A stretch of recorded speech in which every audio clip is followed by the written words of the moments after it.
요한이서 1장 1절 전반부 합독하시겠습니다. 장로인 나는 택하심을 받은 부녀와 그의 자녀들에게 편지하노니. 아멘. 오늘 주신 성경 강의 요한이서 첫 번째 개론 시간입니다. 자, 오늘부터 요한이서를 공부하게 됐는데요. 저자는 사도 요한이죠. 사도 요한이 편지 형식으로 쓴 서신서죠. 요한 1, 2, 3서 중에 두 번째 서신서인데요. 이게 요한 3서와 함께 신약 성경에서 우리 성경 전체에서죠. 가장 짧은 서신이에요. 그래서 245단어 그리고 이제 11개의 문장으로 구성되어 있죠. 짧은 성경이고요. 요한은 요한네스라고 합니다. 원어로는 히브리어로는 요하난이라고요. 요하난. 예호하난도 같은 말이에요. 예호하난과 요하난은 같은 말인데 요하난이나 예호하난이나 하난이란 말과 합쳐졌죠. 하난이라는 말이 호의를 베풀다, 자비롭다, 불쌍히 여기다 이런 의미거든요. 그러니까 이제 요한이란 이름 자체는 여호와는 은혜로우시다, 자비로우시다 이렇게 되는 거죠. 자, 요한 사도가 우리 성경에 보면은 이제 여러 책을 썼잖아요. 여러 성경을 썼는데 자기를 드러내는 방식이 몇 가지가 되죠.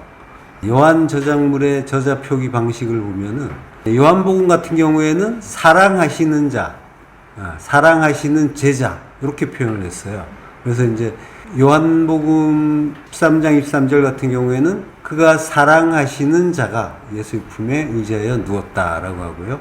요한복음 19장 26절에 보면 사랑하시는 제자가 곁에 서 있는 것을 보시고라고요. 그리고 이제 요한일서를 보면은 요한일서는 저자를 밝히지 않아요. 그래서 이제 태초부터 있는 생명의 말씀에 관하여는 우리가 들은 바요, 눈으로 본 바요 이러면서 이제 쭉 그 내용만 진행되고 있죠. 그리고 요한이서와 3서는 장로라고 이제 표현을 해요. 요한이서나 요한3서나 장로인 나는 이러면서 이제 시작을 하죠. 그리고 요한계시록에 보면 그의 종 요한이라고 표현을 해요. 그의 종 요한. 그러니까 이제 유일하게 자기 이름을 나타낸 게 요한계시록이죠. 자, 그러니까 요한이서는 자기 이름을 밝히지 않으면서 자기를 장로라고 표현하고 있죠. 장로가 이제 프레스비테로스인데 이게 손 위에 나이가 더 많은 장로 이런 의미죠. 이게 유대인의 그 사내들인 공회에 들어있는 인물 중에 이제 장로라는 그런 표현도 나와요. 마태복음 16장 21절에 보면 자기가 예루살렘에 올라가 장로들과 대제사장들과 서기관들에게 많은 고난을 받고라고 이제 하신단 말이에요. 이렇게 공회의 원로에 대해서도 프로스비테로스라는 호칭을 쓰고요. 그리고 이제 교회들에서 이제 직책을 가리키는 말로 서신서에 보면 나와요. 디모데전서 5장 17절에 보면은 잘 다스리는 장로들은 이라고 한단 말이에요. 7위 장로가 되는 거죠. 그러니까 이제 이 편지를 쓸 당시에 보면은 이 프로스비테로스라는 단어는 이제 지도자, 감독 이런 이제 의미로 쓰이고 있다는 걸 알 수가 있고요. 그리고 이제 목회적인 고난이 있는 그런 지도자다 이렇게 볼 수가 있는 거죠. 근데 이제 우리 요한 2서의 경우에는 장로라는 호칭 앞에 정관사 호가 붙어 있어요. 호. 그거 이제 이 저자가 보통 명사로 쓴 게 아니라 자기의 이름을 밝히지 않아도 자기를 어떤 고유적으로 부르는 어떤 이름으로 의식하고 있다는 그런 의미도 되는 거죠. 그래서 이 서신을 받는 수신자가 자기를 잘 알고 있다. 친분이 이미 있다라고는 그런 걸 이제 알 수가 있죠. 자, 베드로전서 5장 1절에 보면요. 너희 중 장로들에게 고난오니 나는 함께 장로된 자요라고 해요. 베드로 사도도 자기를 장로라고 하죠. 장로는 이제 프레스비테로스인데 함께 장로된 자다라고 할 때는 쉼 프레스비테로스라고 해요. 자, 이렇게 베드로 사도도 자기를 장로된 자라고 불러요. 자기 스스로를. 그러니까 이제 사도 요한처럼 이름을 밝히지 않은 거예요. 자기를 장로라고 소개하고 있는 거죠. 이제 이 요한이서를 쓸 당시에 사도 요한은 나이가 많았죠. 그래서 이제 굉장히 연로한 상태고 주후 90년에서 95년 정도로 보니까요. 그럼 나이는 대충 적어도 80세는 넘은 거죠. 자, 그러니까 이제 나이가 굉장히 많고 그리고 또 복음에 대해서도 잘 알고 있기 때문에 교인들은 이제 애정과 존경의 마음을 가지고 장로라고 불렀을 거고요. 그래서 이제 사도 요한에 대한 어떤 권위와 지도자적인 그런 위치를 강조하는 명칭이라고 할 수 있죠. 자, 교부 중에 폴리갑이라는 사람이 있잖아요. 폴리캅이라고도 하고 폴리갑이라고도 하는데 이 사람이 이제 요한 사도한테 직접 교육을 받은 수제자예요. 그 폴리캅의 친구가 파피아스라는 사람이 있어요. 속사도라고 하죠. 파피아스도 속사도에 속하는 사람인데 이 사람이 이제 사도들 빌립, 도마, 야고보, 요한 그리고 마태 이 사람들을 이제 장로라고 이제 칭하고 있는 걸 그 기록에서 보면은 볼 수가 있어요. 그래서 이제 이름을 밝히지 않고 장로라고 하는 게 이제 요한이라고 하는 거에 대해서 크게 이제 의심할 필요는 없다라고 하는 거고요. 요한은 이제 에베소 교회만이 아니라 어떤 여타 지역에도 권위가 있고 감독의 어떤 역할을 했단 말이에요. 그래서 이제 이 호 프레스비테로스라는 그 장로의 칭호가 요한에게는 굉장히 자연스럽게 느껴지는 그런 이제 호칭이라고 할 수 있겠죠. 자, 저작 목적을 보면요. 요한이서의 중심 메시지는 적그리스도, 그 미혹하는 자들. 그들을 이제 한마디로 적대자라고 하는데 그들의 실상을 바로 알리면서 그들을 단호히 경계하고 배척하는 것이다라고 이제 주로 이제 그렇게 이해하고 있죠. 물론 이제 우리가 이거는 표면적인 분석이라고 볼 수가 있죠. 우리는 그 안으로 또 들어가서 적그리스도나 미혹하는 자에 대한 실체를 우리가 다 공부했잖아요. 알고 보면은 우리가 적그리스도고, 요한 1서에서 우리 공부한 바 있습니다. 자, 그렇지만 이제 일단 표면적으로 전체적인 이제 계가를 한번 보고 있는 거예요.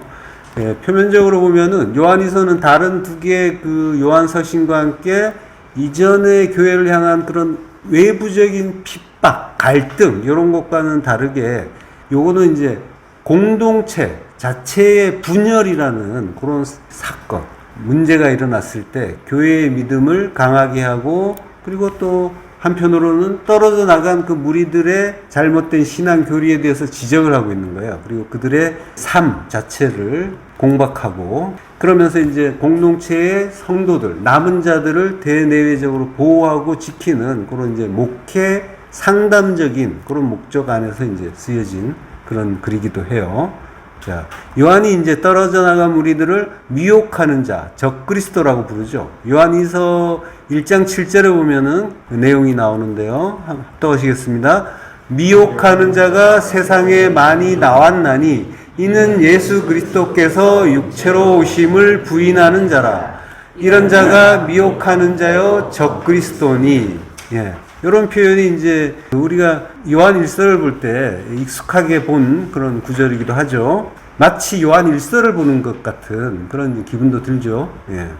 자, 요한 2서 1장 10절에 보면요. 누구든지 이 교훈을 가지지 않고 너희에게 나아가거든 그를 집에 들이지도 말고 인사도 하지 말라.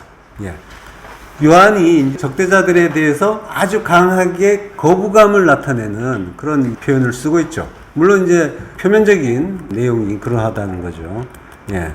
이면적으로 보면 또 다를 수도 있겠죠. 자, 물론 이제 요한 1서에서 적그리스도 그리고 이제 잘못된 그 기독론적인 고백 그런 것들이 이제 언급됐었는데 지금 요한 2서에서는 적그리스도에 대한 그 구체적이고 실질적인 태도를 밝히고 있다라고 할 수가 있는 거예요. 그래서 요한 1서를 사랑의 서신이라고요. The Letter of Love. 그리고 요한 2서를 사랑의 한계에 대한 서신이다라고요. 그래서 The Letter of Love's Limitation이라고 합니다. 신학적으로 이제 이렇게 이제 정의가 되어 있기 때문에 제가 소개를 해드리는 거예요. 사랑의 서신, 사랑의 한계에 대한 서신. 자, 그러니까 이제 요한 서신들에서 적대적인 존재들을 이제 우리가 볼 수 있는데, 요들은 이제 다른 믿음을 가진 자, 미혹된 자, 적그리스도 영에 미혹된 자, 그래서 진리와 사랑 안에 거하지 못하고 세상에 속한 자다. 이렇게 이제 요한의 그 서신서에 보면은 이제 나오고 있죠. 자, 요한 1서 4장 1절부터 합독하시겠습니다. 사랑하는 자들아, 영을 다 믿지 말고 오직 영들이 하나님께 속하였나 분별하라. 많은 거짓 선지자가 세상에 나왔습니다. 이로써 너희가 하나님의 영을 알지니 곧 예수 그리스도께서 육체로 오신 것을 시인하는 영마다 하나님께 속한 것이요 예수를 시인하지 아니하는 영마다 하나님께 속한 것이 아니니 이것이 곧 적그리스도의 영이니라. 오리라 한 말을 너희가 들었거니와 지금 벌써 세상에 있느니라. 예. 자, 이렇게 거짓 선지자, 적그리스도 이런 대적들의 명칭이 요한 1서에 나오는 거예요. 그게 이제 그대로 요한 2서 1장 7절에 나왔잖아요. 미혹하는 자, 적그리스도, 그리고 예수 그리스도께서 육체로 오심을 부인하는 자, 이런 말들이 이제 나왔었죠. 예수 그리스도께서 육체로 오신 것을 시인한다라고 했는데, 이게 오해가 될 수 있는 그런 번역이라고 했죠. 예. 이 예수 그리스도께서라고 했는데, 요거는 주격이 아니에요. 주어가 아니고 대격이에요. 목적어예요. 그러니까 예수 그리스도를이라고 해야 돼요. 그리고 육체로 오신이란 말은 이제 엔사르스죠. 육체 안에. 육체로 오신이라고 했는데 육체 안에 오셨다고 하는 거예요. 육체로 오셨다 이래도 돼요. 우리말에서는 좀 넓게 보면 되는데 약간 미묘하게 차이가 있기 때문에 n이 안이잖아요. 그러니까 안으로 이렇게 보는 게 또 분명하고요. 그러니까 직역을 해보면 육체 안에 오신 예수 그리스도를 시인하는 영마다 하나님께 속한 것이요 라고 해요. 그러니까 육체로 오셨다 이러면은 이거는 10중 8구는 주님이 말씀이 육신되어 오셨지 이렇게 할 수밖에 없잖아요. 그게 아니라 육체 안에 오셨단 말이에요. 예수 그리스도께서 우리 안에 오셨다는 걸 이야기하는 거예요. 그러면 이제 내용이 좀 더 구체화되는 거죠. 분명하게 이해가 되는 거죠. 주님이 우리 안에 오시는 걸 이야기하는 거예요. 그렇게 우리 안에 오신 주님을 시인한다라고 하는 거예요. 예. 그리고 이제 시인한다, 호몰로게오. 이게 이제 약속하다, 고백하다, 시인하다는 뜻인데, 호모와 로게오. 같은 말 한다라는 의미라고 했잖아요. 예. 같은 진리의 말을 한다. 그러니까 우리가 예수 그리스도께서 우리 안에 오시면은 예수 그리스도의 말을 하게 되는 거예요. 가르쳐 주시는 그 말씀을. 그러면은 그게 하나님께 속한 자다라고 하는 거예요. 같은 진리의 말을 하는 것. 이게 이제 주님을 인정하고 찬송하는 일이 되는 거죠. 찬송이란 말이에요. 찬송가를 부르는 것만이 아니라 오히려 내 안에 오신 주님의 십자가 진리를 깨닫고 그와 함께 죽는 걸 이야기하는 거예요. 예. 그러니까 주님을 시인한다라고 하는 거는 호몰로교, 같은 말 한다라는 거고, 같은 말 한다라는 거는 그와 함께 십자가에 죽어서 그 진리의 말씀을 할 수 있게 됐다라고 하는 거예요. 십자가에 죽지 않으면은 진리의 말을 할 수가 없겠죠. 뭔지 모른다는 얘기니까. 아는 자는 죽게 되어 있는 거고. 예. 그러니까 내 안에 오신 주님의 그 십자가 진리 깨닫고 그와 함께 십자가에 죽는 게 참된 찬송이고 시인이란 말이죠. 예.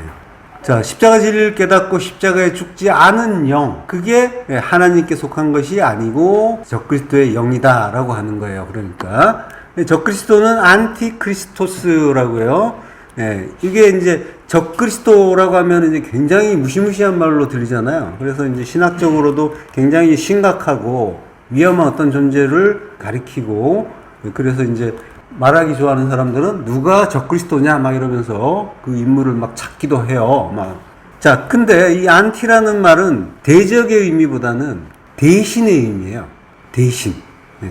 그러니까 적그리스도의 영이라고 하는 거는 진리신 그리스도를 대신하려고 하는 영인 거죠.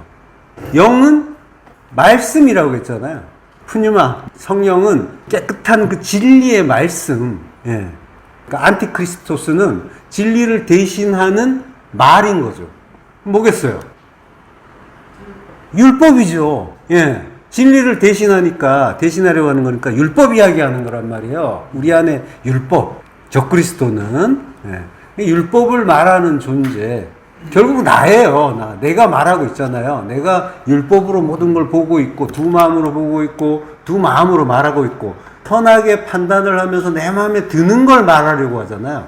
그리고 그걸 내가 쫓아가잖아요. 그걸 얻으려고 하고 쫓아가고. 내 마음에 안 들면은 기분 나빠하고, 그게 적그리스도라는 증거예요. 자, 그러니까 다른 어떤 대상을 이야기하는 게 아니라 천지간에는 오직 하나님과 나만 있다고 했어요. 그러니까 뭐 적그리스도를 바깥에서 찾고, 그리고 그를 이제 어떤 공격이나 저주의 어떤 대상으로 삼는 게 아니라 하나님이 말씀하시는 대적은 항상 나란 말이죠. 내가 대적이고 사탄이고 적그리스도인 거예요. 다른 사람은 볼 게 없는 거예요. 내가 바르게 서 있는가, 하나님 앞에서 바르게 가고 있는가. 그러니까 다른 사람을 원망할 것도 없는 거죠. 하나님과 나만 있는데 다른 사람을 원망한다는 건 그 사람을 하나님의 말씀으로 못 본다는 거죠. 그리고 일도 마찬가지. 그러니까 진리를 모르면 원망 불평할 수밖에 없는 거죠. 자, 율법으로 성도의 진리됨을 막아서고 해방하는 우리의 옛사람, 그게 안티크리스트라는 거죠. 안티크리스토스, 적그리스도. 자, 우리 안에 옛사람이고 우리 안에 율법이란 말이에요. 자, 신명기 28장 64절 합독하시겠습니다. 여호와께서 너를 땅 이 끝에서 저 끝까지 만민 중에 흩으시리니 내가 그곳에서 너와 내 조상들이 알지 못하던 목석 우상을 섬길 것이라. 네, 지난주에 본 구절이죠. 여기서 우상이 엘로힘 아헤르라고 했죠. 다른 하나님. 그러니까 하나님의 말씀을 다른 말씀으로, 율법으로 보고 따르는 게 다른 하나님으로 섬기는 거고, 그게 우상 섬김이라고 했잖아요. 적그리스도는 그리스도를 다른 그리스도로 보는 거죠. 그러니까 구약의 엘로힘 아헤르가 적그리스도인 거예요. 신약의 적그리스도와 같은 개념인 거예요. 그러니까 다른 식으로 오해할 필요가 없는 거예요. 성경은 항상 나에게 주시는 말씀이란 말이에요. 우리 안의 이야기인 거예요. 자, 요한 1, 2, 3서의 관계성에 대해서 조금 더 살펴볼게요. 요한 2서를 요한 1서와 3서와 연관해서 보면요. 일단 형식면에서 요한 2서는 요한 3서와 비슷해요. 그래서 가장 짧은 서간문이라고 했죠. 아까 요한 2서는 245단어고 요한 3서는 219단어예요. 더 짧아요. 요 정도 단어면은 그 당시 이제 그 파피루스라는 이제 종이가 있잖아요. 그거 한 장에 쓰여지는 이제 짧은 개인 편지, 요게 이제 이 정도 길이에요. 거기다가 쓰면은 요 정도가 나오는 거예요. 그리고 이제 2서나 3서가 다 고전적인 서신 그 양식을 따르고 있고 서론과 결론을 가지고 있고, 그리고 이제 약간 사적인 그런 느낌의 이런 문서 형태이기도 한 거죠. 그리고 장로, 적그리스도 이런 게 이제 언급되는 게 비슷하고요. 그리고 진리와 사랑을 강조하고 있어요. 또 한 가지는 먹과 붓으로 쓰기를 원치 않는다라고 하는 것도 이제 비슷해요. 그래서 이제 요한 2서에서도 그렇고 요한 3서에서도 먹과 붓으로 쓰기를 원하지 아니한다라는 말이 나오죠. 자, 근데 이제 차이점이 있어요. 첫 번째는 이제 요한 2서는 이 형식 자체가 그리스도인이 쓰는 인사의 형식이 3서보다는 다른 신약서, 신약의 다른 서신서들과 형태가 가까워요. 반대로 3서는 약간 세속적인 그런 이제 편집 기법이 이제 보여요. 두 번째는 요한이서는 개인적인 차원이 약간 있긴 하지만은 공동체에게 보낸 거예요. 분명하게. 그런 반면에 3서는 가이오라는 개인, 그 장로에게 보낸 편지죠. 그리고 요한이서의 강조점은 실제적이면서 교리적인데, 요한 3서는 디오드레베라는 그 사람의 이제 문제에 대해서 논하는 실제적인 그런 내용이죠. 그리고 또 하나 다른 게 있다면은 이제 주제의 관점에서 보면은 요한 2서는 3서보다는 1서에 가까워요. 요한 2서가. 그래서 신학 사상도 1서와 이제 비슷하죠. 그래서 신학자들은 요한 2서가 요한 1서를 요약한 게 아닌가 이렇게 보기도 해요.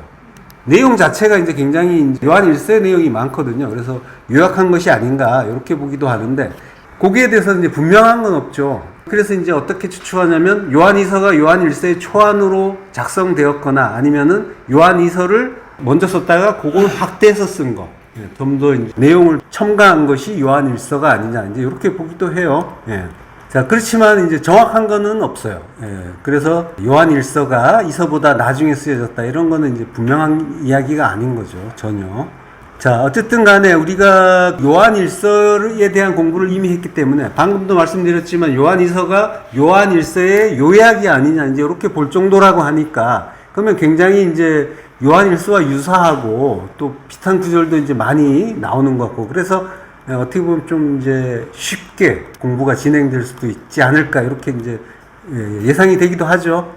물론 이제 막상 공부를 하면 이제 어떻게 될지는 모르겠지만 자, 요한복음과 요한서신이죠. 요한계시록을 빼면은 요한복음과 요한 1, 2, 3서 요것들을 보면은 이제 이게 그 요한 공동체 자체의 역사를 반영하고 있고 그 분열을 기록한 것이다라는 그런 이제 의견도 있어요. 그래서 요한복음에서 제기된 분란이 요한 1서 시대에 시작되고 요한 2서에서 지속되다가 요한 3서에서 완성된다. 이렇게 이제 보기도 하는 거예요. 자, 수신자는 택하심을 입은 부녀와 그의 자녀라고 하죠. 그래서 에클렉토스 퀴리아라고 해요. 택하심을 받은 에클렉토스, 선택된 퀴리아, 부인, 숙녀라고 하는 거예요. 그래서 이제 부녀라고 해요. 그리고 자녀, 테크노온이라고 해요. 선택된 부인이라는 거는 어떤 특별한 사람을 언급할 수도 있고, 이제 교회를 가리키는 그런 표현일 수도 있어요. 성경에서 보면은 그 교회, 이스라엘을 여자로, 딸로, 그렇게 이제 많이들 비유하잖아요. 스가랴서 9장 9절에 보면은 시온에 따라 크게 기뻐할지어다. 예루살렘에 따라 즐거이 부를지어다. 라고 하잖아요. 그러니까 시온의 딸, 예루살렘의 딸. 이렇게 이제 의인법을 많이 쓴단 말이에요. 요한계시록에서도 보면은 21장 2절에 신부가 남편을 위하여 단장한 것 같으라. 이 신부가 이제 교회잖아요. 자, 그러니까 택하심을 입은 부녀와 그의 자녀는 이제 교회를 이제 가리킨다고 볼 수도 있겠죠. 자, 본문으로 가서요. 장로인 나는 택하심을 받은 부녀와 그의 자녀들에게 편지하노니라고 해요. 자, 여기 본문을 보면은 편지하노니라는 말은 없어요. 근데 이게 편지하노니라는 말이 서신서에 보면 많이 나오는데 사실은 다 없어요. 편지한다는 말이. 장로인 내가 택하심을 받은 부녀에게. 우리가 이제 편지를 쓸 때 투 누구에게 이렇게 되잖아요. 투 누구. 투라는 이제 편지지에 보면 투가 막 앞에 있기도 하잖아요. 그때 이름만 쓰기도 하잖아요. 그런 것처럼 누가 누구에게 이제 이런 식으로 이제 끝나요. 편지한다는 말은 없어요. 우리 성경에서 의역을 한 거죠. 서신서는 다 마찬가지예요. 다 없어요. 제가 영어 성경을 좀 넣어놨죠. 거기 보면은 그 굵은 글씨로 된 게 이제 그 앞부분인데, the elder가 이제 장로예요. 그리고 이제 unto라고 하는데, 그 다음 단어가, 이게 to라는 말의 고어체예요. 그러니까 elder가 elect lady와 부녀와, 그리고 이제 her children, 그녀의 자녀에게, 이렇게 됩니다. 그걸로 끝나는 거예요. 영어 성경은 다 그렇게 돼 있어요. 자, 창세기 25장 29절 합독하시겠습니다. 이삭이 나이가 많고 늙어 기운이 다함에 죽어 자기 열조에게로 돌아가니 그의 아들 에서와 야곱이 그를 장사하였더라. 이게 나이가 많고 늙어라고 할 때 늙어가 자켄이요. 이 자켄이 이게 신약의 장로에 해당되는 거죠. 자, 이삭이 나이가 많고 늙었다고 하는데 이제 나이가 많은 게 늙었다가 자켄이고, 나이가 많단 말은 뭐냐면 사베아 욤이라고 해요. 사베아 욤. 욤은 복수형으로 나오는데, 그러니까 날들이 많다, 날들이 만족스럽다 이런 뜻이에요. 배부르다. 의미가 좀 다르죠. 나이가 많다는 거 이제 우리 성경은 번역을 했지만 날들이 많고 배부르다 라고 해요. 날들이 많다는 건 무슨 의미겠어요? 자, 날은 다른 말로 빛이죠. 오르, 빛이잖아요. 빛은 진리죠. 진리를 사배야 만족스럽게 먹었다라는 거예요. 성도의 마지막이잖아요. 성도는 나이가 많다고 표현하고 있지만 진리를 만족스럽게, 이 사베아의 동사가 사바예요. 만족하다, 포식하다. 진리의 말씀을 만족스럽게 잘 먹은 거예요. 예, 그게 성도의 결국이란 말이에요. 예, 종국에는 이런 만족감이 나오는 거야. 세상에 대한 미련이 남고 한이 남고 그게 아니라 하나님 은혜로 나 진리 잘 먹었네. 그래서 이제 그 은혜의 나라로 갈 수 있겠네 라고 기뻐하게 된다는 거죠. 그게 육신 죽는 이야기가 아니라 지금 내가 그걸 깨닫고 있다면은 그러면은 이 세상에서 나는 끝난 거잖아요. 그게 죽음이에요. 성도의 죽음. 내가 지금 진리의 말씀을 잘 먹고 있고 그걸로 만족하고 있다면은 나는 이 세상을 떠난 거고 죽은 거고 세상과 관계없는 자인 거죠. 자, 잠언 18장 20절. 사람은 입에서 나오는 열매로 말미암아 배부르게 되나니 곧 그의 입술에서 나는 것으로 말미암아 만족하게 되느니라. 입에서 나오는 것, 폐가 입이죠. 폐로부터, 입으로부터의 그 페리, 열매로 말미암아서 배부르게 된다라고 해요. 배가 부른다라고 할 때는 베텐이에요. 베텐이 이제 배인데 배가 사바, 만족스럽다는데 이 베텐이 이 몸, 배, 자궁이란 뜻인데 이게 성전의 의미예요. 내 안에 성전이 만족스럽게 된다. 진리로 가득 차게 된다라고 해요. 보물을 창고에 들여라고 하잖아요. 그 보물의 성전에 들여라고 하는 거죠. 그 보물이 담기는 성전이 우리잖아요. 우리 안에 그 보물이, 그 진리가 가득 담기면 그러면 이제 우리 안이 진리의 성전이 되는 거고 진리로 가득하게 되는 거죠. 만족스럽게 되는 거죠. 자, 입에서 나오는 열매는 그러니까 진리인 거죠. 요게 하나님이 우리에게 약속하신 언약이잖아요. 셰바예요. 셰바가 사바와 사베와 같은 글자죠. 만족스럽게 잘 먹게 해주겠다는 거예요. 진리를 실컷 주겠다는 거예요. 그래서 지금 성도는 진리를 실컷 먹고 있잖아요. 하나님이 진리를 알라고 막 주시죠. 말씀을. 우리는 막 환난으로 고난으로 막 느끼기도 하지만 그게 진리의 말씀이란 말이에요. 전부. 그걸 갖고 있는 거란 말이죠. 성도는. 자, 그렇게 진리로 배부르게 되고 자켄, 늙었다. 장로가 됐다는 거예요. 진리를 깨달았다는 거죠. 기운이 다함에 죽어. 가와. 이게 숨이 끊어지다는 건데 숨이 끊어진다는 거는 호흡을 멈추는 거죠. 땅의 호흡 끝내는 거예요. 땅의 호흡 끝나는 게 가와란 말이에요. 그게 이제 기운이 다함에라고 하는 거고 그게 무트예요. 진리가 완성됐다. 죽는다는 뜻인데 무트가 진리가 완성됐다라고 하는 거예요. 땅의 호흡 끊어지고 루아흐 성령의 호흡을 하잖아요. 그게 진리의 호흡을 하는 거고 그게 진리가 완성되는 일인 거죠. 새롭게 생명의 호흡을 할 수 있게 되는 거예요. 그러니까 이게 지금 사람 목숨 이야기 하는 게 아니라 성도가 이 땅에서 이룰 일인 거예요. 우리 안에서 일어난 일인 거죠. 자기 열조에게로 돌아간다라고 해요. 자기 열조라고 했는데 이게 이제 암이에요. 자기 백성인데 이 암이 파자하면 아인과 맴이잖아요. 아인과 맴. 아인은 진리고 맴은 말씀. 역시 진리죠. 그러니까 진리의 말씀이에요. 아인이 눈이면서 샘이잖아요. 그 샘, 진리의 말씀 이야기한단 말이에요. 그러니까 진리의 말씀으로 돌아갔다라고 하는데 아사프, 돌아갔다가 아니라 모였다라고. 모였다. 지난 시간에 하나님이 모은다라고 하셨잖아요. 신명기 3장 4절에 보면은 여호와께서 거기서 너를 모으실 것이다라고 했잖아요. 모으신다는 말이 여기서는 좀 달라요. 지난 시간엔 카바체였는데 여기서는 아사프거든요. 근데 같은 의미예요. 레위기 15장 3절에 보면 너는 6년 동안 그 밭에 파종하며 6년 동안 그 포도원을 가꾸어 그 소출을 거둘 것이나 라고 하는데 여기 아사프예요. 6년 셰시샤나라고 해요. 셰시사나 6년이 우리의 날이잖아요. 이게 광야 40년과 같은 거예요. 우리가 여섯째 날 나오고 죽고 그리고 일곱째 날 안식이잖아요. 우리의 날이 6년인데 그게 40의 성전 그 광야 그러니까 넷의 성전을 이루는 그러한 때인 거죠. 그 6년 동안이라는 말은 시간을 이야기하는 게 아니에요. 그 6이라는 해에 파종한다. 자라. 씨를 뿌린다. 씨는 그리스도잖아요. 진리를 뿌려라. 라고 하는 거죠. 명령이니까. 근데 하나님의 명령 우리가 못하잖아요.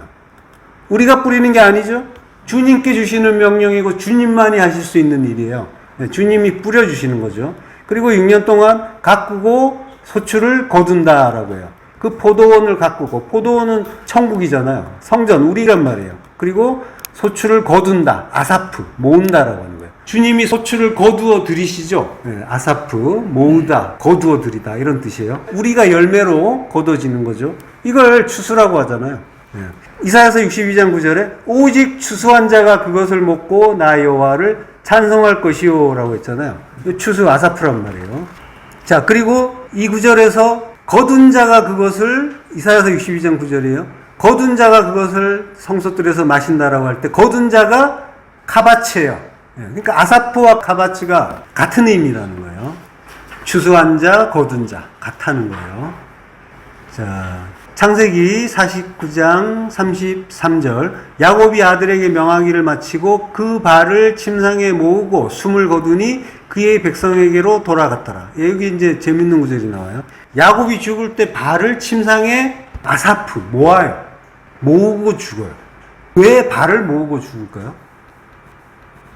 발은 복음이죠. 복음인데 두 발이란 말이에요. 두 발은 율법과 진리를 하나로, 예수는 그리스도다라는 게 하나 되는 거잖아요. 예수가 그리스도다. 모든 게 진리다라는 거예요. 우리에게 주신 모든 말씀이 진리다라는, 그걸 가르쳐 주는 게 발을 모으고 죽는 거고. 자, 창세기 43장 27절. 요셉이 그들의 안부를 물으며 이르되 너희 아버지 너희가 말하던 그 노인이 안녕하시냐? 아직도 생존해 계시느냐? 라고 해요. 그들의 안부를 묻는다라고 할 때는 이제 샬롬이라고 해요. 샬롬을 물어요. 너희 아버지, 너희가 말하던 그 노인, 아버지 곧 자켄. 그러니까 아버지는 아부잖아요. 아부는 하나님의 성전이죠. 하나님의 성전 곧 자켄이라는 거예요. 자켄. 장로는 곧 하나님의 성전이다라고 하는 거예요. 그가 안녕하시냐, 샬롬이냐라고 하는 거예요. 샬롬이라는 거는 평강이잖아요. 평강이라는 거는 그리스도와 하나 될 때 이루어지는 거죠. 그러니까 그리스도 하나 된다는 거는 십자가에 죽을 때 하나 되지 못하면 불안인 거죠. 평안이 아닌 불안. 그래서 환난이 느껴지고 계속 이제 불안함, 두려움 이런 것들이 몰아치는 것이 십자가 죽음, 십자가 진리를 온전하게 깨닫지 못하고 십자가 안에서 죽지 못할 때 그러한 현상이 나타나는 거죠. 아직도 생존해 계시느냐? 오드 하이라고 해요. 하이는 살아있는, 생존한. 이게 이제 생명을 이야기하는 거죠. 자, 오드라는 거는 이제 다시의 의미면서 연속의 의미예요. 그러니까 영속의 의미인 거죠. 영속. 그래서 창세기 8장 10절에 보면 또 7일을 기다려라고 할 때 또가 이제 오드예요. 거듭의 의미인 거죠. 그러니까 그가 거듭 살았느냐, 거듭 났느냐라고 물으시는 거죠. 그 거듭 난 게 노인이고 장로고 아비다라고 하는 거죠. 그러니까 이제 아들들이 우리 아버지가 샬롬입니다. 그리고 지금도 하이하십니다라고 이제 대답을 하죠. 자, 창세기 43장 14절 합독하셨습니다. 전능하신 하나님께서 그 사람 앞에서 너희에게 은혜를 베푸사 그 사람으로 너희 다른 형제와 베냐민을 돌려보내게 하시기를 원하노라. 내가 자식을 잃게 되면 이르리로다. 요게 야곱이 평강하다라고 하는 그 증거죠. 내가 자식을 잃게 되면 이르리로다 라고 하잖아요. 자식에 대해서 그 의미를 알았기 때문에 거기에 연연하지 않는다라고 하는 거죠. 부모, 자식, 형제, 자매 전토를 버렸다라고 하는 거예요. 그게 두 마음이 한 마음 됐다는 거죠. 그 안에 의미를 알았다는 거죠. 그래서 이제 바로 앞에 창세기 43장 11절에 보면은 이제 야곱을 이스라엘이라고 불러준단 말이에요. 성경이. 이스라엘이 진작에 됐지만 야곱으로 오랫동안 있다가 이제 마지막 부분에 가면은 이스라엘이라고 불러주는 거예요. 이게 이제 성도의 실존이기도 한 거예요. 우리가 하나님께 붙잡힘을 받고 그러고 이제 다리를 쩔룩거리면서 지팡이 짚고 십자가 의지하면서 가는데, 그래서 나는 이제 하나님 백성이구나 하는데 여전히 야곱인 상태로 간단 말이에요. 오락가락 하잖아요. 그러다가 마지막에 이스라엘이 되는 거죠. 온전하게. 자, 창세기 50장 7절부터 또 하시겠습니다. 요셉이 자기 아버지를 장사하러 올라가니 바로의 모든 신하와 바로 궁의 원로들과 애굽 땅의 모든 원로와 요셉의 온 집과 그의 형제들과 그의 아버지의 집이 그와 함께 올라가고 그의 어린 아이들과 양떼와 소떼만 고센 땅에 남겼으며, 예. 그의 아버지를 카바르 장사하러 올라간다. 알라라고요. 알라. 그리고 이제 바로의 모든 신하와 바로궁의 원로들, 애굽 땅의 모든 원로들, 요게 이제 자켄이죠. 신하는 에베드, 종이라고 이제 하는 거죠. 그러니까 바로의 종이니까 이제 신하고, 바로궁의 집이에요. 바이트. 네, 그리고 애굽 땅의 모든 원로, 자켄들이 다 올라갔다라고 하는 거예요. 그리고 이제 요셉의 온 집과 그의 형제들과, 아흐죠, 형제는. 네, 집은 역시 바이트고, 그리고 그의 아버지의 집, 역시 집이 자꾸 나와요. 집은 성전이잖아요. 성전 이야기하는 거예요. 그와 함께 올라가고, 네. 자, 이렇게 이제 여러 사람들이 지금 이제 야곱이 죽었을 때, 이스라엘이 죽었을 때 요셉이 이제 장사를 지내러 가는데 어디로 갈까요? 그렇죠. 막벨라굴로 가죠. 예, 막벨라굴로 이제 장사를 하니까 굉장히 먼 길이에요. 그 먼 길을 이 많은 사람들이 따라가는 거예요. 같이. 예. 자, 창세기 50장 13절부터 합독하겠습니다. 그를 가나안 땅으로 메어다가 마므레 앞 막벨라 밭 굴에 장사였으나 이는 아브라함이 해족속 에브론에게 밭과 함께 사서 매장지를 삼은 곳이더라. 요셉이 아버지를 장사한 후에 자기 형제와 호상꾼과 함께 애굽으로 돌아왔더라. 예. 자, 이 돌아올 때 보면은 형제와 호상꾼만 나오죠. 그러면 아까 굉장히 많은 사람들이 갔는데 바로의 모든 신하, 궁의 원로, 애굽 땅의 모든 원로, 아버지의 집도 가고 요셉의 온 집도 가고, 예, 지금 많이 갔단 말이에요. 형제도 이제 있는데, 그러니까 남은 거는 뭐예요? 형제와 호상꾼만 남았죠. 왜 이런 일이 일어났을까요? 다 어디 갔을까요? 장사한 후에 자기 형제와 호상꾼과 함께 돌아왔다라고 하는데 이 사람들이 전부 호상꾼이 된 거예요. 호상꾼이 알라예요. 알라의 분사형이에요. 그래서 하올림이라고 해요. 올림. 하라는 정관사가 있고 올림. 예. 알라가 그 십자가 죽음으로 번제로 올라가는 거잖아요. 번제단에 죽기 위해서 올라가는 거. 그걸 알라라고 하는 거잖아요. 그러니까 올림. 올라간 자들이 됐다는 거예요. 전부. 그래서 자켄. 원로. 장로. 장로와 집은 성전이니까, 예. 그 형제들, 종들, 마찬가지고, 그러니까 전부 가나안으로 건너갔죠. 건너가면서 죽은 거예요. 거듭난 거란 말이에요. 다시 살았느냐? 거듭났다는 거예요. 오드하이란 말이에요. 거듭나고 올림이 된 거예요. 십자가에 올라가서 죽은 자가 된 거고, 예. 그래서 그들이 그렇게 돌아왔다라고 하는 거예요. 그래서 이제 그 올림, 호상꾼만 나오는 거예요. 자, 그래서 이제 앞부분에서 보면은 그들이 다 올라갔는데 남은 자들, 어린아이들, 양떼, 소떼. 그러니까 어린아이와 짐승은 남았다라고 하는 거죠. 그러니까 진리의 말씀을 듣고 십자가 죽음을 죽는 자, 그가 장로인 거죠. 자, 마태복음 16장 21절 합독하시겠습니다. 이때로부터 예수 그리스도께서 자기가 예루살렘에 올라가 장로들과 대제사장들과 서기관들에게 많은 고난을 받고 죽임을 당하고 제3일에 살아나야 할 것을 제자들에게 비로소 나타내시니, 예, 장로, 프레스비페로스, 그리고 대제사장, 이 대제사장은 아르키에로스라고 해요. 그리고 서기관은 그람마투스. 그들에게 많은 고난을 받고 죽임을 당하고, 고난을 받는다는 건 파스코라고 해요. 고난을 당하다. 그리고 죽임을 당하고, 아포크테이노. 그리고 제3일에 살아난다. 이게 에게이로죠. 다시 산다. 자, 그러니까 지금 이 내용은 주님이 예루살렘에 올라가시면 장로들, 대제사장들, 서기관들, 이 유대에 있는 그 악당들이 주님을 붙잡아서 채찍질하고, 그리고 고난을 받게 하고, 그리고 십자가에 달아서 죽이고, 이렇게 지금 이제 한다라고 하시는 거잖아요. 그러면서 주님은 내가 가서 이제 죽어야 되고, 그리고 제3일에 살아나야 된다라고 이제 주님 말씀하신단 말이에요. 예, 그러면 이걸 보면은 지금 뭐예요? 장로나 대제사장이나 서기관들은 우리 성도의 입장에서 보면 이건 악당들이죠. 근데 장로는 지금 뭐라고 했어요? 진리를 깨닫고 다시 산 자라고 했죠. 십자가 죽은 자. 진리의 말씀 듣고 십자가 죽은 자가 장로라고 했어요. 진리 깨달은 자란 말이에요. 예. 자, 그러면은 이 장로들은 뭐라는 거예요? 가짜 장로인가요? 말만 장로인가요? 예. 자, 여기서 주님이 많은 고난을 받고 죽어야 한다라고 하셨는데, 많은 고난을 받고 죽는다는 거, 이거는 주님이 말씀이 육신되어 오셨잖아요. 그러면은 말씀이 육신되어 오셨는데 주님이 오신 목적은 그대로 계시면 안 되잖아요. 육신이 그대로 있으면 안 되잖아요. 그러니까 고난은 받아야 되는 거고 십자가에서 죽어야 되는 거죠. 그래야지 성도를 구원하는 메시아 그리스도가 되실 수 있잖아요. 그러니까 주님은 육이 죽어야 돼요. 그게 고난을 받아야 돼요. 그러면은 주님이 고난을 받는다의 그 의미는 뭐겠어요?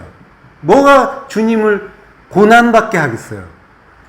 단순히 눈에 보이는 건 채찍으로 치는 거고 십자가에 박는 거지만, 주님의 육이 고난을 받는다고 하는 거는 우리가 장로가 되는 거란 말이에요. 진리를 깨달으면, 그러면 뭐예요? 눈으로 보이던 말씀, 육신으로 오신 말씀이 없어지죠. 그리고 그리스도가 되시죠. 그러니까 주님의 육을 삭제해 버리는 거란 말이에요. 보이는 모든 것들의 그 내용을 깨닫게 되면은, 그 안에 진리를 깨닫게 되면 예수가 그리스도가 되는 거잖아요. 그러면 예수가 죽는 거잖아요. 그게 고난받는 거란 말이에요, 예수가. 네. 자, 그러니까 우리가 장로가 되어서 말씀이 육신되어 오신 그 주님의 내용들, 그 우리에게 보여주신 것들, 하나님이 흩어놓으셨잖아요. 흩어버리셨단 말이에요. 빅뱅 생각하시면 돼요, 빅뱅. 빅뱅이 하나가 있는데 한 말씀인데 그걸 팍 터뜨렸잖아요. 이게 원래 한 말씀이란 말이에요, 결국은. 과학자들이 뭘 알고 발견했는지 모르겠지만 실제로 그렇게 됐을 수도 있겠죠. 예, 모든 것들을 하나였는데 그걸 말씀으로 보면 한 말씀이었는데 그걸 터뜨려서 여러 가지 말씀으로 우리에게 흩어놓으시고 그걸 제각각으로 보게 하셨단 말이에요. 그랬다가 하나로 모아주시잖아요. 주님이 모으신다고 하셨죠? 카바치란 말이죠. 모아서. 그래서 진리로 보게 되면은 주님이, 말씀이 진리가 되고 우리 안에서 그리스도가 되신단 말이에요. 그러면 주님이 죽은 게 되신단 말이죠. 그게 주님의 육이 고난받는 일이라는 거예요. 네. 자, 근데 이제 그걸 보이는 대로 보고 있으면, 그러면 이제 베드로 되는 거죠. 주님 죽으시면 안 돼요. 사탄 되는 거죠. 예. 그게 사탄이란 말이죠. 자, 요한복음 12장 25절 합독 하겠습니다. 자기의 생명을 사랑하는 자는 잃어버릴 것이요, 이 세상에서 자기의 생명을 미워하는 자는 영생하도록 보전하리라. 예, 여기서 생명은 아까 이제 히브리어지만 하이가 아니라, 신약이니까 조회가 되겠죠. 그 생명이 아니라 푸시케란 말이에요. 푸시케는 목숨이에요. 참 생명이 아니라 버려야 할 육적인 목숨. 예, 율법이고 두 마음이란 말이에요. 그러니까 주님이 고난을 받는다라고 하는 것은 말씀이 육신되어신 주님의 푸시케가 잃어버려져야 되는 거죠. 예, 그래서 아폴림이 멸망돼야 되는 거예요. 멸망되고 파괴돼야 되는 거죠. 그러니까 장로 대지사장 서기관은 지금 뭐예요? 해야 할 일을 하고 있는 거란 말이에요. 올바른 일을 하고 있는 거예요. 주님 십자가에 달아 죽이는 나쁜 놈들, 그런 내용이 아니란 말이에요. 성경을 1차원적으로 보면은 이제 그런 이해가 되지만, 장로가 이제 되면은 다른 내용으로 그 속에 이제 담긴 복음으로 보는 거란 말이에요. 예. 아까도 말씀드렸지만 손가락질을 할 필요가 없단 말이에요. 에이, 나쁜 놈들. 유다도 마찬가지고. 예. 왜냐하면은 모든 것은 내 안의 일을 가르쳐 주는 거라고 했잖아요. 성경이 다 그렇고 이 천지간에 하나님과 나만 있다고 했으니까. 그러니까 성경 속 인물 비난할 필요가 없다니까요. 전부 내 모습이에요. 예. 하나님과 나만 있는데 나쁜 건 누구겠어요? 나라니까요. 나만 나빠요. 다른 사람은 나쁘지 않아요. 그걸 이해하시는 거예요. 다른 사람은 착해요. 나만 악당이고 나만 죄인인 거예요. 성도는 이걸 이해하는 거예요. 말씀이니까. 다른 존재들은 사물이나 사람이나 다 말씀이란 말이에요. 그걸 말씀으로 깨닫는 거예요. 성도는. 그 말씀은 다 선하죠. 하나님 성전 만드는 선이잖아요. 에르곤 아가토스. 선한 일을 하시기 위한, 성전 만드는 그 선 하시기 위한 그런 재료들이란 말이에요. 그러니까 모든 것들을 말씀으로 보고, 사건을 말씀으로 보고, 일을 말씀으로 보고, 관계를 말씀으로 보는 거란 말이에요. 나쁜 건 나예요. 나밖에 없어요. 자, 그러니까 다른 사람 미워할 거 없죠. 그리고 다른 사람이나 일에 대해서 상처받을 수 있어요? 없죠. 예. 상처받았죠, 근데. 왼수들 많죠. 괴로운 것도 많고, 왼수도 많은데, 하여간, 오늘 다시 확실하게 아는 거예요. 천지간에 하나님과 나만 있어요. 그래서 상처는 없어요. 하나님의 사랑만 있는 거예요. 하나님이 사랑이라고 주셨는데 나는 그거 아이고 아파요. 괴로워요. 이러고 있는 거였죠. 그랬던 거예요. 상처가 아니라 사랑이에요. 모든 일들, 현상들, 우주 만물 전부 하나님의 말씀인 거예요. 하나님의 말씀은 항상 선하신 말씀이란 말이에요. 성전 만들어 주시고 영혼의 생명 주시는 선이란 말이죠. 자, 그러니까 장로, 대제사장, 서기관은 모두 내 안에서 진리를 깨닫게 하는 존재인 거예요. 장로, 대제사장, 서기관은 나인 거예요. 그러니까 내 안에 나와 하나님만 있는데 내 안에 하나님은 그리스도로 계시잖아요. 그러니까 장로, 대제사장, 서기관은 나고 그리고 그리스도인 거예요. 자, 장로는 우리가 많이 봤죠. 뒤에서 또 볼게요. 그리고 대제사장은 아르케리우스라고 했죠. 네, 아르케리우스. 이게 이제 아르케고스, 지도자, 통치자라는 뜻인데 인도자. 그리고 히에리우스, 제사장이에요. 그러면은 제사장, 히에리우스만 놓고 보면은 제사장은 누가 제사장이에요? 우리가 제사장이죠. 베드로전서 2장 9절. 그러나 너희는 택하신 족속이요 왕같은 제사장들이요. 예, 왕같은 제사장. 이게 이제 같은이란 말이 없어요. 원문에는 왕의 제사장이라고 하는 거예요. 제사장이에요, 우리가. 예. 그러면 제사장을 통치하고 인도하는 대제사장은 누구라는 거예요? 주님이시죠. 예, 히브리서 6장 20절. 그리로 앞서가신 예수께서 멜기세덱의 반차를 따라 영원히 대제사장이 되어 우리를 위하여 들어가셨느니라. 예, 주님이 대제사장이에요. 예. 자, 이렇게 장로 안에는 진리를 깨달은 자, 진리를 깨달은 성도의 의미가 있는 거예요. 예. 근데 장로를 이제 늙은이라고도 하잖아요. 그러니까 이제 성경에서는 늙어야 한다는 거예요. 늙은 자가 깨달은 자고 진리를 아는 자고 하나님 백성이다라고 하는 건데, 그러면 늙는다는 거의 의미는 또 뭐겠어요? 이게 단순히 외모를 이야기하는 거겠어요? 그 의미를 알려주려고 외모를 이렇게 늙어지게 만들기는 해요. 그렇지만 성경에서 말하는 늙어진다는 거는 꼭 사람의 외모를 이야기하는 것이 아니라 다른 의미가 있단 말이에요. 자, 고린도후서 4장 16절 또 하시겠습니다. 그러므로 우리가 낙심하지 아니하노니 우리의 겉사람은 낡아지나 우리의 속사람은 날로 새로워지도다. 예. 이 겉사람 할 때는 엑소 안드로포스라고 해요. 그리고 이제 낡아진다란 말은 디아프데이로 파괴된다. 멸망한다라고 하는 거죠. 근데 이제 마음을 바꾼다라는 의미도 있어요. 예. 그러니까 두 마음이 한 마음 되는 거. 이게 이제 겉사람이 파괴되는 거죠. 예. 하나님이 새 영을 부어서 마음 바꿔주시고 나의 강팍한 마음을 새 마음으로, 부드러운 새 마음으로 바꿔주시면, 그러면 이제, 예, 돌 하나 남지 않고 내가 완전히 파괴가 되는 거죠. 예. 우리의 속사람은 날로 새로워지도다. 이거는 이제 에소 안드로포스라고 해요. 속사람은. 예. 속사람은 날로 새로워지도다. 아나카이노라고 해요.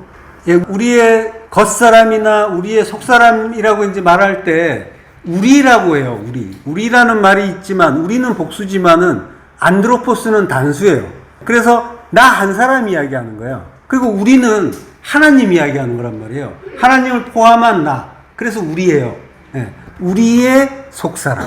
그리스도와 하나 된 나를 가리킨단 말이에요.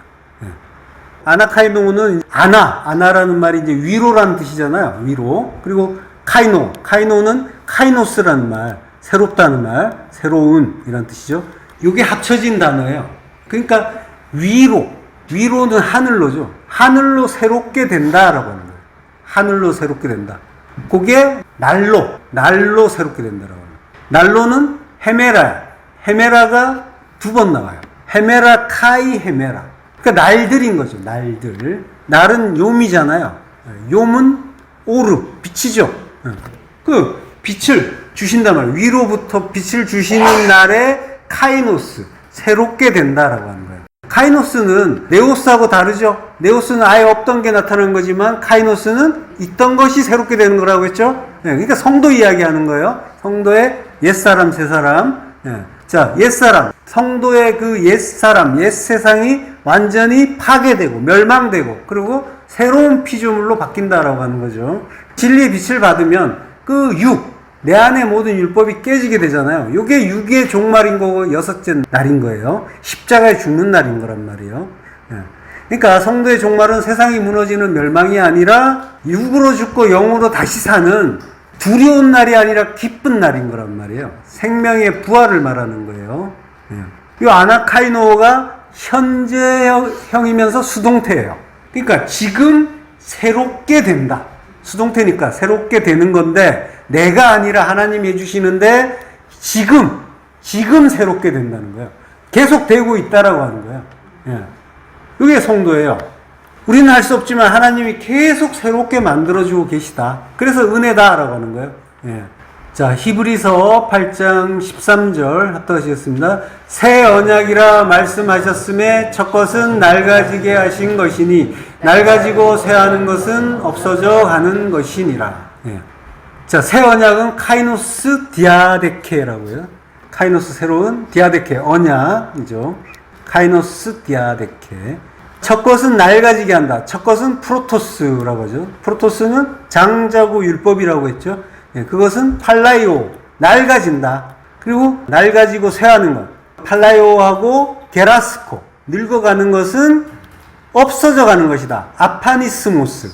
이거 이제 없어진다는 얘기죠. 사라짐, 없어짐. 그러니까 없음이 되는 거다라고 하는 거예요. 그러니까 늙는다는 거는 장로가 된다는 거. 늙는다고 하는 거는 우리가 이제 율법의 두 마음, 선악의 두 마음을 갖고 있는데 그 선악의 두 마음이 불가능하다는 걸 깨닫는 걸 말하는 거예요. 그걸 늙어간다고 하는 거예요. 그걸 깨달으면 어떻게 돼요? 그게 약해지겠죠. 그게 쇠해지겠죠. 그게 낡아진단 말이에요. 그래서 나의 없음이 되는 거예요. 내가 이제 더 이상 있지 않다. 에녹처럼 세상에 있지 아니하더라고 하는데 없음이 된다라고 하는 거예요. 내가 자기 부인의 죽음을 죽으면 이전에 나는 없어지는 거죠.